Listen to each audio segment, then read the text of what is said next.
Okay, hello everyone. Welcome to tonight's episode. The title is Establishing Trust with Your Universal Sector.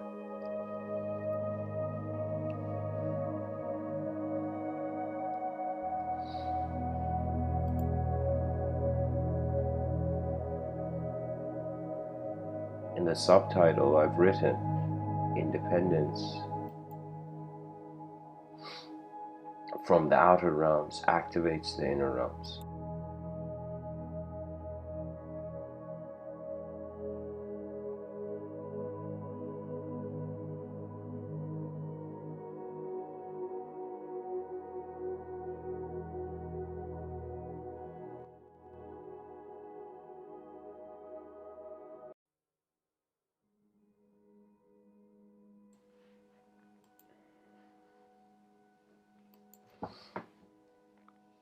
I wanted to speak about human psychology and how the child that is born doesn't have one.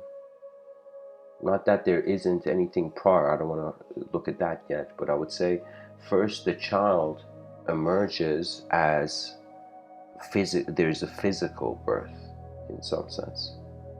Now, after the physical birth, there is the subjective birth. Now, the subjective birth is very unique because we exist as a subject to the world outside of us way before we have reached a point as an evolutionary animal to look in the mirror and be like, that's me, you know?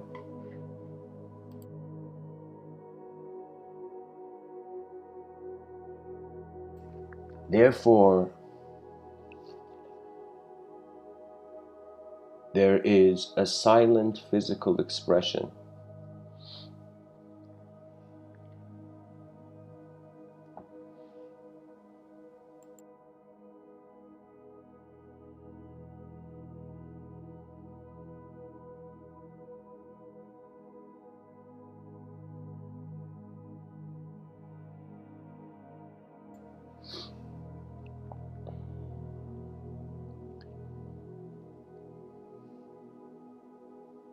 As the child is named, as the name is called, as the child looks in the mirror, we wake up into an identity.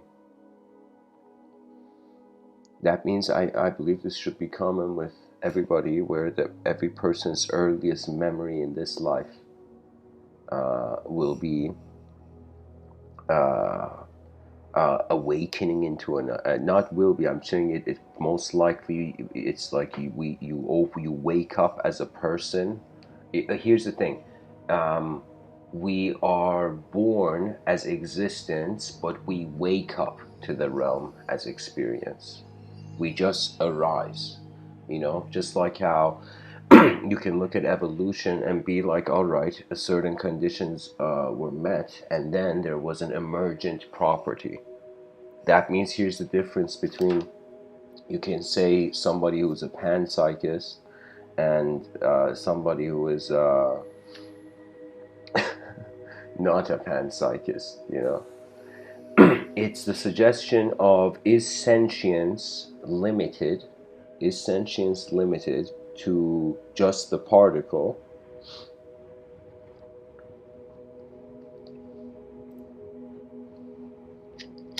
Is sentience the emergent property of the particle, or is the beginning particle from the beginning sentient? That means, is mind an emergent property of matter, or is matter in an unknown mind, pretty much,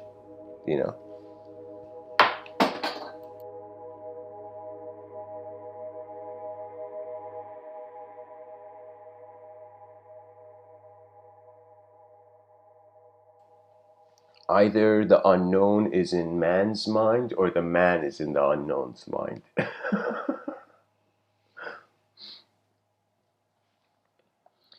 So anyways, and it all comes down to definitions and acceptances of scale. We can say energy is one cake, and this energy is being cut up. And these pieces of this cake that have been cut up after years and years and years, have had capacity to notice the whole cake suddenly.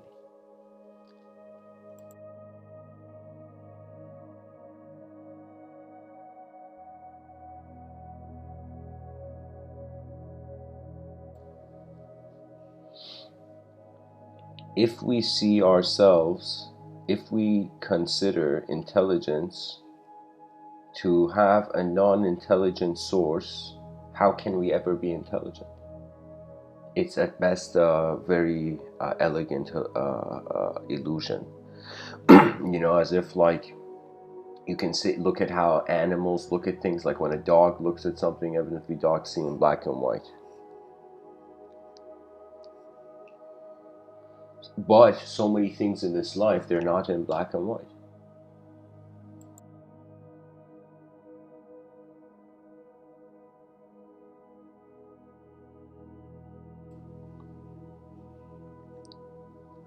So if truth is limited to our perception,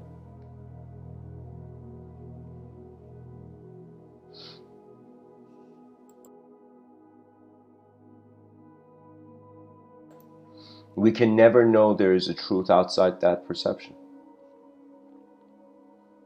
That means if a person is in a room and they choose to accept that this room is the only room, then it's as if all the possibilities of the other rooms have been dismissed, kind of like how Wayne Gretzky says you miss 100% of the shots you don't take. Sometimes I feel sure it is true. In the past, there has been a history of human beings, as I would term it, not being able to discriminate between the inner realms and the outer realms. That means we think here's the thing: in front of your eyes, world made self; behind your eyes, self made world. And when this is recognized, we realize this whole time we have been trying to, if I can say, singularizing meaning. But what really we are designed for is for multidimensional maneuvers. We are no common animal. We are the most unique thing on this planet. We are the stranger in the room of the cosmos. That means for me, I was like, hold on, people are looking for aliens. It's like, who the hell are we first? It's like, before we figure out aliens, let's see why this one denomination of nature surpasses the rest. You know?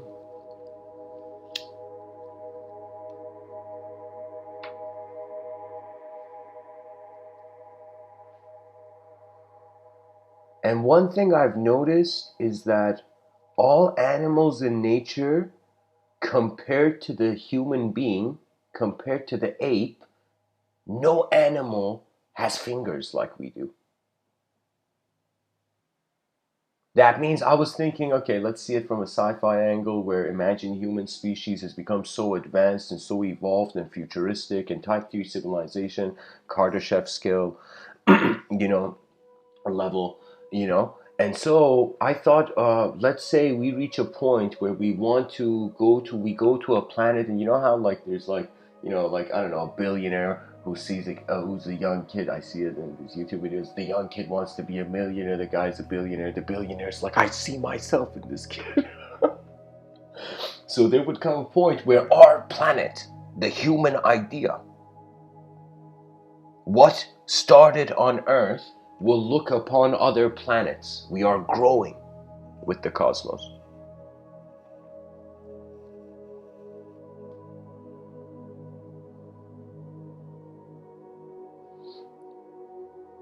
We would go to a planet and we would see that there is what creature on that planet, let's say in a sci-fi context, entertain this. Let's say we go to that planet and we're like, okay, we want to imbue life to one of these creatures, imbue consciousness to some kind of animal species on this. Okay, which one should we choose? And then imagine that we're a group of advanced, like future, like 3,000 years in the future type of human beings. you know, or they're debating, like four of them. They're like, okay, I don't know, maybe we should choose the animals that have the like the most biggest shell or some defense. And then somebody's like, no, we got to choose an animal that can build things. And suddenly everybody was like, yeah. You know, let's imbue consciousness to a creature that has the best capacity. Because really, if birds had hands, we would have been like I would have seen a possibility of evolution to be there. But because they don't have fingers, like the human being, you know. And of course, guys, this is,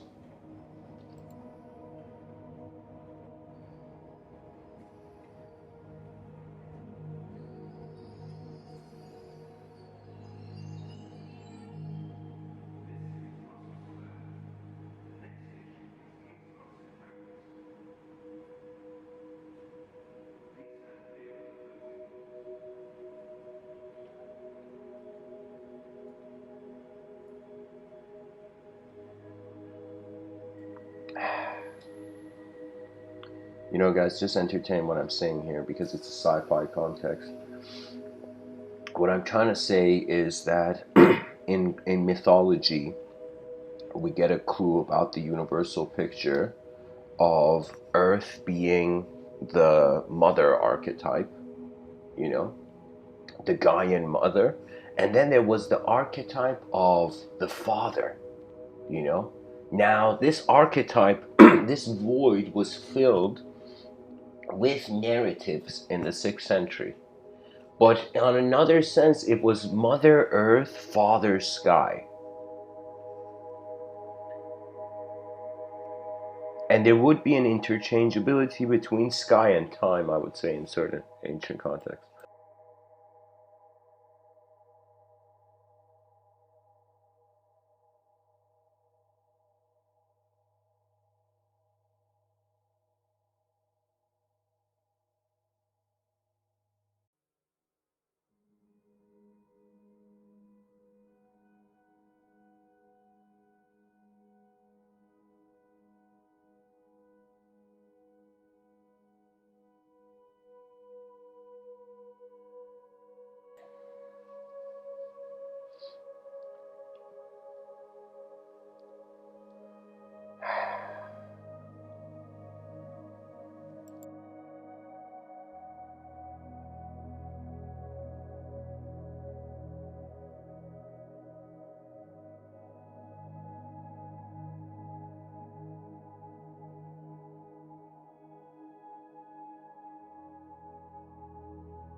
So, guys, the point is, there is unknown, endless mystery, and this mystery cannot be owned. I've seen it. I've seen scientists speak about it. I've seen philosophers speak about it. It can't be owned by language. It's beyond the language threshold. That there are some mysteries that reach a point where human familiar patternization doesn't apply.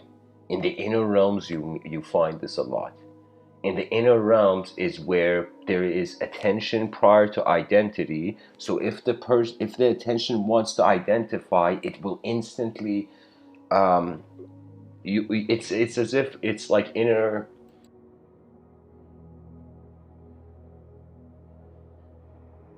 Here's the thing. It's like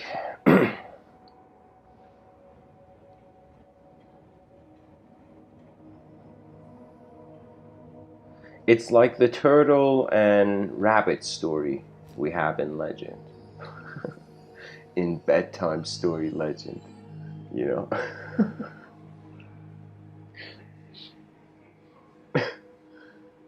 There's this rabbit that's really fast or whatever, and then there's this turtle, and he's like, look at this rabbit, you know. I mean, the turtle doesn't say that. The rabbit's like showing off, and the turtle's like, okay, let's race. And everybody laughs. It's like, turtle, this turtle wants to race a rabbit. This turtle has no common sense. This turtle is strange. This turtle is a fool. And the turtle's like, no, let's race. And so it happens, you know. The rabbit's like, oh, this is so adorable. Okay, let's race, you know. And they start racing, and the rabbit goes so far, runs so fast, and it shows off in front of everybody. Runs so fast and goes, what would you call it? Reaches like halfway, and he can't even see the turtle, and the turtle's taking so many slow steps that the rabbit's like, all right, I'm just gonna lie down here. You know, the rabbit sleeps, you know, takes a nap, wakes up, quick nap, wakes up, and he's like, all right, look at this turtle, so behind, I can't even see him. As he's just like walking, he suddenly notices turtle, like the turtle's footsteps, and he's like, no way, you know. And he runs, and he sees the turtle's about to finish line, past the finish line, and he can't. The rabbit can't get there in time, and that's it. The turtle wins. And the moral of that story is not be as slow as a turtle.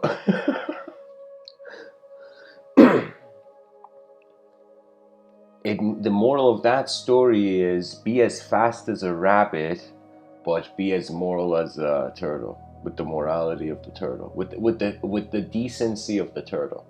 Have the skill of the rabbit and the decency of the turtle. I would say that's the ultimate way we can extract the moral from it.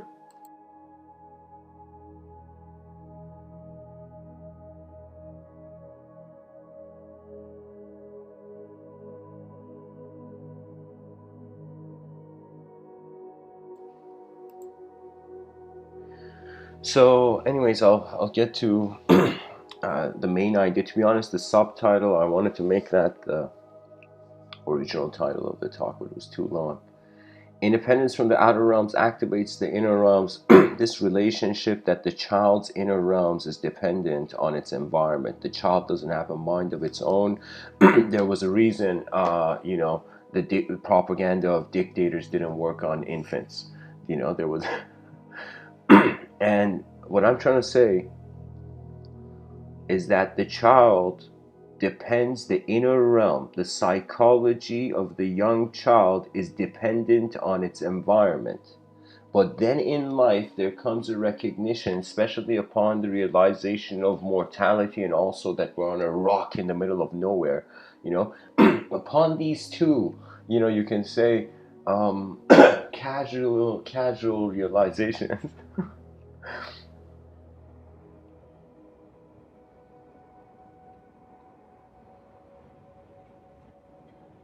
The inner realms realize they're here once. You realize you can be you once in this lifetime. That's when it becomes important to even care about establishing some sort of trust. That means I don't know how people can live without trust. You know, I don't know how I can, like, if I have to trust my hand, you know, when I get water from the tap, you know? Like the hand has to trust holding the cup. You know, I gotta trust my body when I walk in a space-time continuum where there's gravity. Do you know what I mean? Trust is very fundamental to any sort of uh, uh, seeing a skill to the end. So anyways, the child opens its eyes to the realm dependent on the outer realms when it realizes, okay, now I've reached a point where I would say this is where you see the true unknown sky. It's kind of realizing nobody knows. You know, that is where the independence of the mind begins. When the person realizes, whoa, it's the turn, it's the universal turn for my eyes to exist now. You know. So what tends to happen is if the child cannot properly disconnect the inner realms with the outer realms, it could still hate the outer realms but have that childlike dependence on it. That means I'm telling you, I have had conversations with people who were like, yay, let's hug trees and love everything. And I've had conversations with people also who said the opposite. I remember I was at this house party once. This was when I was in film school. I remember I was at this house party and there was a chef. There was this guy who was a chef at the party.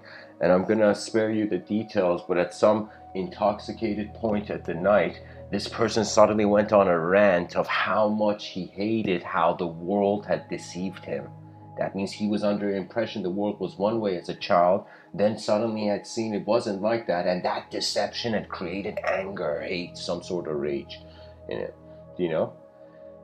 And it was this strange moment for me because I was looking at it from an evolutionary perspective. Instead of thinking the freedom I don't have, I was looking at it from the freedom I do have, you know?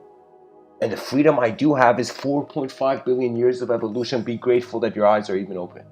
You know, that's the basic for me, you know? That means the moment I forget 28 years ago I was non-existent, that's when I forget how valuable existence is, you know, personally.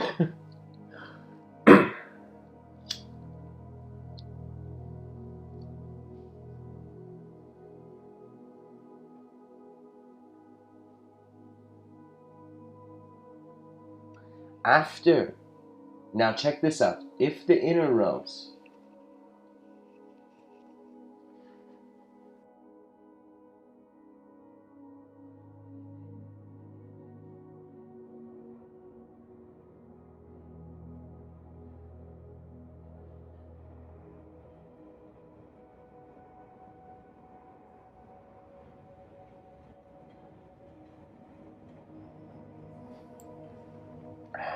excuse me, if the inner realms don't realize that the outer realms there is nothing in this universe that says the outer realms has to be in synchronicity with the inner realms. People who do experience the synchronization of the inner realms and the outer realms, their own experiences are enough. But I would say, in regards to those people who haven't realized the outer realms is an endless elemental continuity. It's an endless changing elemental landscape.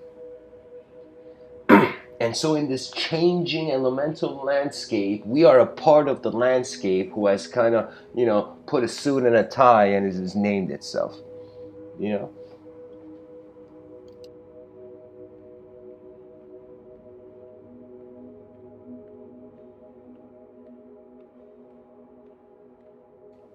Right now, we are worshiping language as a species. We treat that as the highest pentacle position, pedestal of knowledge. But I will tell you, the unknown, if the unknown was truly realized to be an ultimate uh, uh, scenario of the cosmos, then the only knowledge would be explore. That's it. There would be no professors, there would just be explorers, levels of explorers. That means you would go to the educational system and let's say there would be like, I don't know, a level 7 explorer. This person had explored like, I don't know, 7 dimensions of the realm and they had brought contributions. Because honestly, you see so many politicians talk about getting kids outside of the streets, you know, from these messed up like neighborhoods, but they don't realize if the educational system was monetized, if children were paid for their assignments, they would stay in school. They would actually care for the quality. Imagine the educational system was like it had globalized to a point where children all around the world were trying to solve global problems, not go be part of a gear of a machine of God knows what institution, you know. For me, after reading Michel Foucault, this French philosopher, my view on reality changed in the sense that there's many things that a person may perceive and be like, yo, that's it, and suddenly realize, no, it's not. There's inhibitions, there's layers, You know, it's technically an ideological labyrinth if you think you're a thought.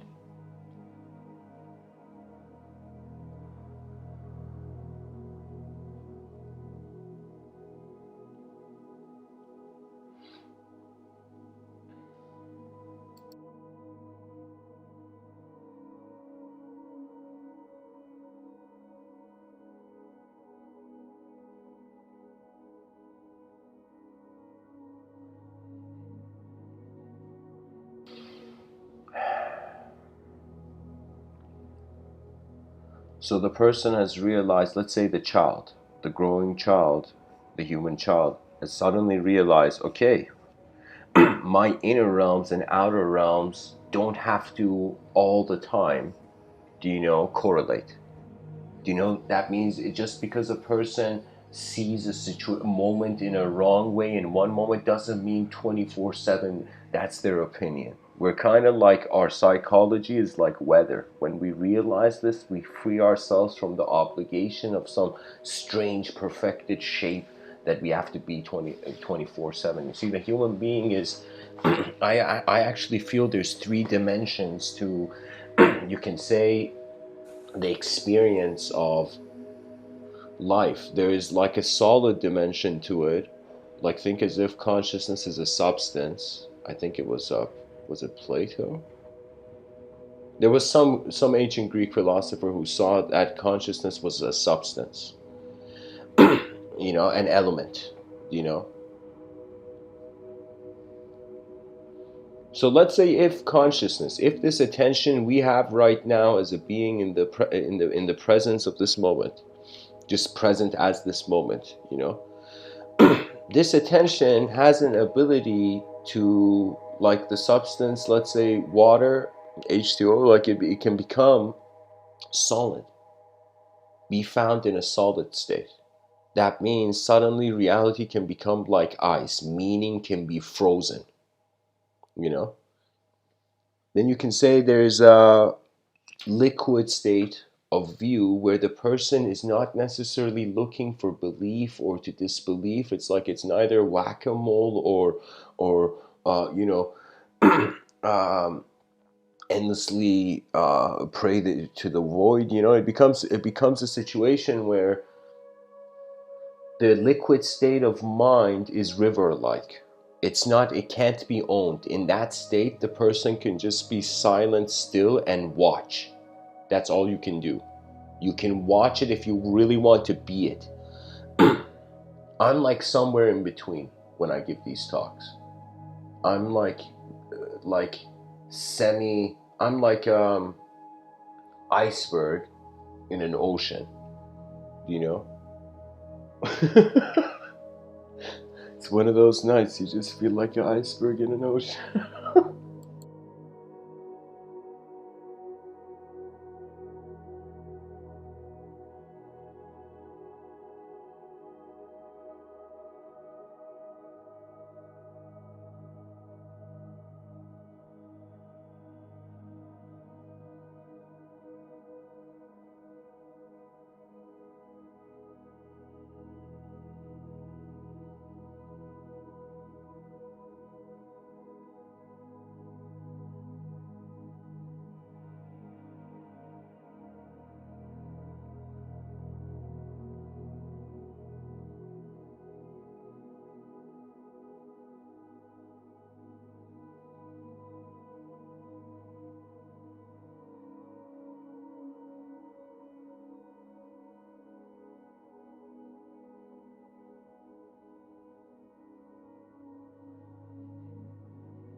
You know,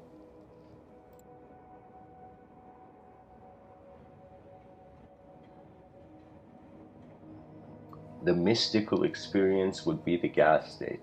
That would be me experiencing existence. Here's the thing. Imagine there's a relationship between existence and experience. Now, if existence is zero, let's see if I can create this in a way. Let's say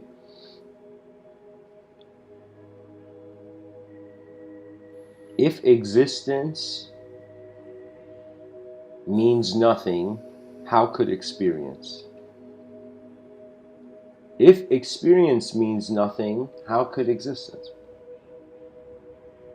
I could say it like that. At some point, the person notices how their eyes are different than the world. Do you know what it is? It's like looking in the mirror and you're like, yeah, I totally see my reflection. But then wondering if you can see the one looking. And is that a thought? Is that an object or a subject, or is it some journeying attributeless wind through the moment that's changing dynamic? So for me, there was personally my outer realms.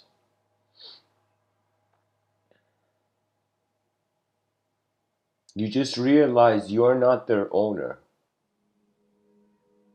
That's why language, I would say, why when I look at existence, it is just there. It's like when you look at a bird flying in the sky, what is the purpose? When you look at like a fruit on a tree, what is the purpose of that? When you look at an endless sky, what is the purpose? It is just there. So I would tell you that for me, there is a core level of how magnificently existence is just here.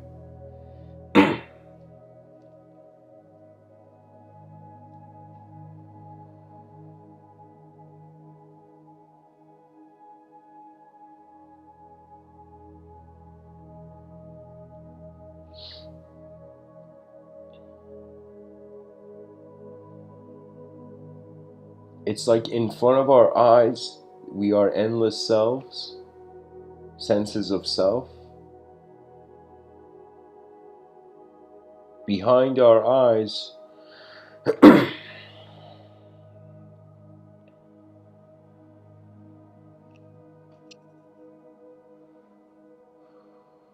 we are not a self. We're not a concept. We are a being before what it could do could define it.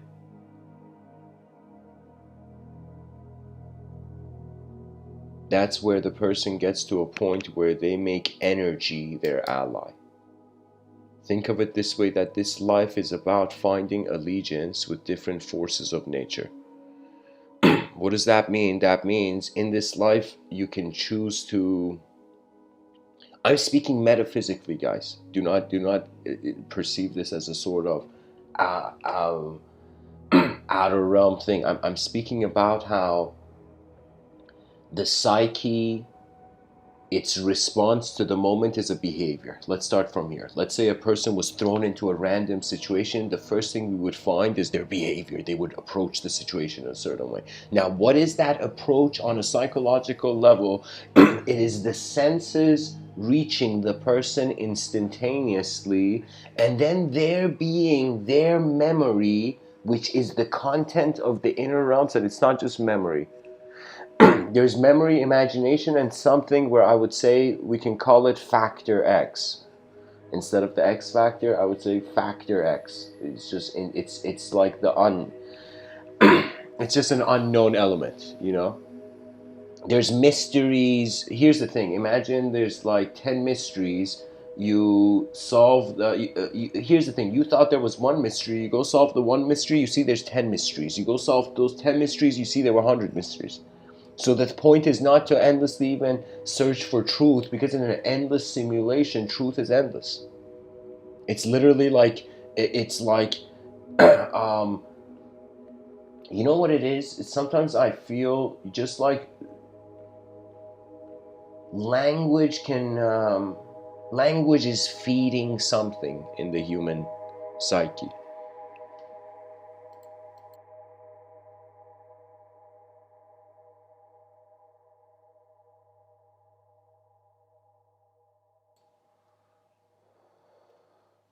So,